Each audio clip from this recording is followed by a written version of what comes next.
I'm Dr. Steve Pieczenik. I wanted to talk to you, the American people, about the next 5 days in our republic.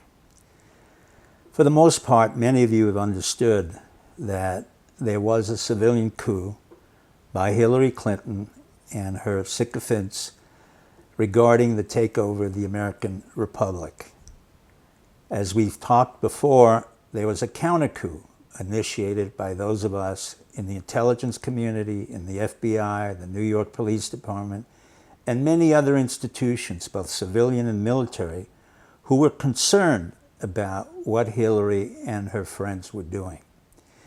That coup came out not through bullets or guns or tanks or soldiers. It came out through the egress of countless numbers of emails, literally in the thousands, that were exposed by many of our friends in the government who were concerned about the nature of the republic and what was happening to it as Hillary and her cohorts were corrupting our system. The next 5 days are important because I want you to think very carefully about the state of the republic. And what do I mean by that? What I mean is that in the past, we have had interruptions that were either initiated within the government or occurred because of other reasons. Let me give you an example. When I worked with Nixon in the Nixon administration, we initiated what was called a soft coup. Basically, Nixon was incapacitated, both physically and mentally, and we thank Henry Kissinger, who was Secretary of State, and literally held the country together and gave us a posture in the world which allowed us to maintain our supremacy. Under the Reagan administration, when he was unfortunately shot, George Bush, the Vice President Sr., took over, and with George Bush Sr. and Baker, we were able to maintain the continuity of the republic. And what I'm talking to you about now is the importance for all of us to think very seriously about the institutions that we have, the institutions that we don't particularly like and want to take over. But at the same time, we have to be very careful that we do not rip apart the fabric of this republic. And what do I mean by that? I mean that we don't need guns, we don't need violence, we need a responsible protest, as we have seen on behalf of the people who work with Trump, believe in Trump, and others who are independents, who believed in Bernie Sanders and who wanted Bernie Sanders to come in.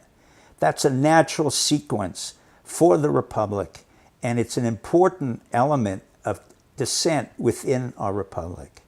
If we were to go out and agitate and create havoc in the streets, we would be counterproductive.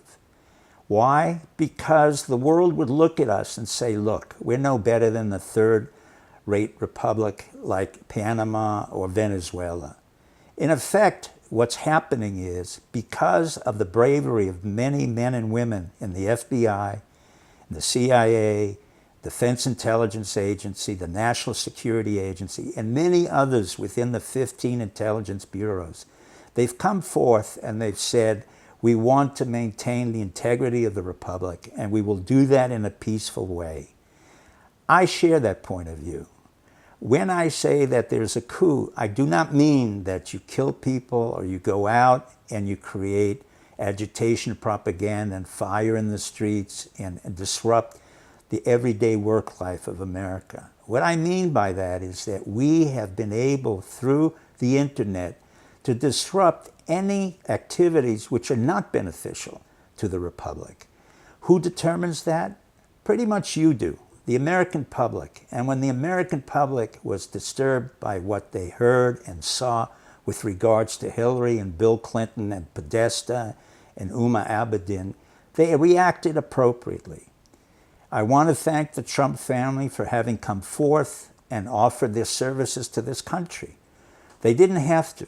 They were not a political family. They were a business family, a lovely family of entrepreneurs who took the time and effort and the risk to present their father in the forefront and who took a lot of abuses.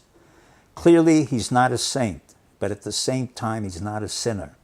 He is someone who expresses the voice of discontent in our republic.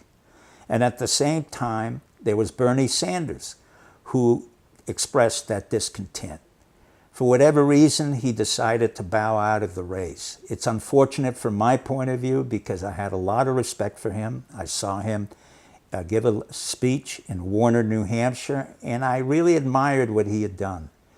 And on both ends, with Bernie Sanders and Trump, we had a very effective dissent in this modern age in the 21st century.